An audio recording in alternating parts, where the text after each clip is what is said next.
Ma réponse est non. Non pour plusieurs raisons. La première, c'est qu'il y a toujours un rapport de force dans un blocage. Ce qui veut dire que le plus dur, le plus fort va gagner. Si c'est celui qui bloque, ben, c'est lui qui va gagner. Si c'est celui qui tape, ben, c'est celui qui tape qui va gagner. Donc c'est pas rentable. Par contre, ce qui va être intéressant, c'est d'absorber, de faire quelque chose avec la force qui nous est donnée. Cette énergie cinétique, on peut en faire quelque chose.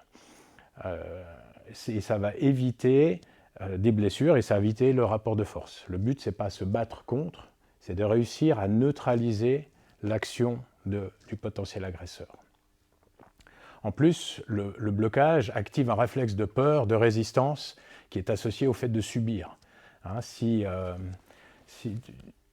je vais simplement te pousser, puis toi tu réagis normalement. Voilà.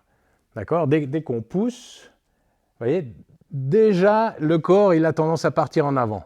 Pourquoi ? Parce qu'on a un réflexe de peur qui nous pousse à contrer ce qui vient. Si je te donne un coup dans le ventre, donc tu es prêt ?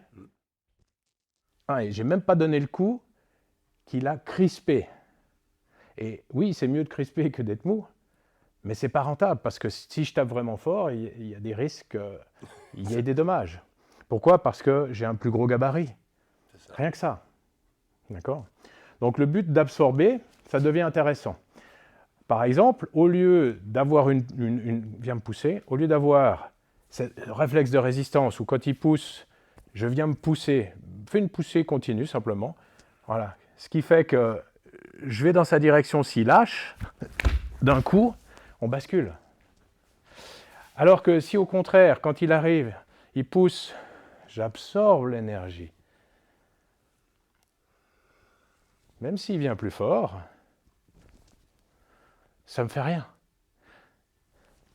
Et ensuite, en la redirigeant, je peux l'amener par exemple dans mon bras. Si c'est juste une poussée, vas-y.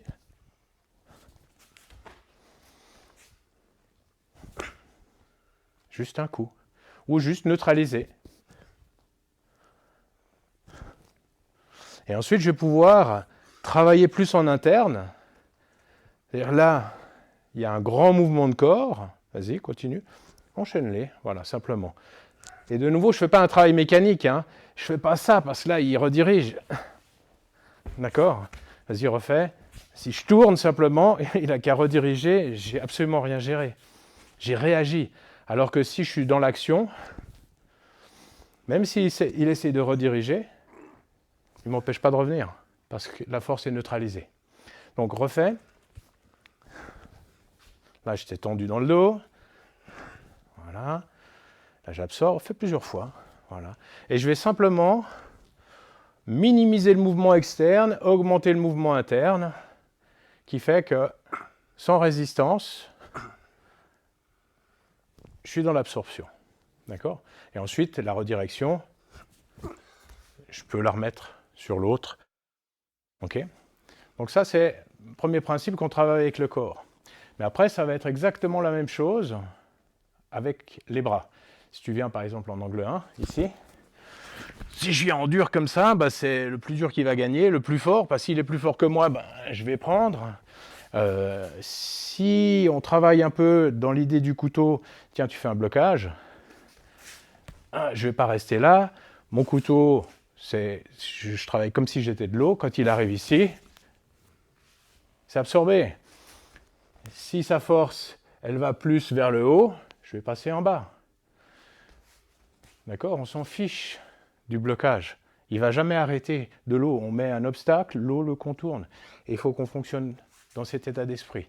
Donc quand il arrive, premier truc, c'est déjà absorber. Je vais fonctionner au ralenti, vas-y, reviens, comme un amortisseur. Et un amortisseur dont la pression augmente au fur et à mesure que la pression extérieure augmente. S'il a une toute petite pression, j'ai une toute petite pression. S'il a une pression beaucoup plus forte, ma pression va en augmentant dans ma direction, ce qui va me permettre d'absorber complètement son énergie. Et ensuite, vas-y, je prends sa structure, et grâce à l'absorption, j'ai le contrôle sur sa colonne vertébrale qui va le mettre dans un état de déstabilisation, et qui va me permettre de pouvoir agir et faire quelque chose. Okay. Ensuite, dans ce principe d'absorption, il y a la redirection, qui fait que lorsqu'il revient ici, je redirige. Ce qui va me permettre de facilement avoir un petit peu de temps pour pouvoir faire quelque chose. Parce qu'il n'y a pas ce rapport de force. Si je bloque et puis je tourne ici, lui, il peut résister, il peut faire autre chose avec son autre main. Que quand il arrive, il est persuadé de me toucher, donc c'est normal, rien d'artificiel. Il est persuadé de me toucher, il est persuadé d'avoir un contrôle sur moi, mais il n'en a pas. Il est dans un vide. Et dans cet espace, le cerveau, il ne sait pas trop quoi faire. Donc on a quelques dixièmes de seconde pour pouvoir agir, fuir ou faire une action pour neutraliser la personne.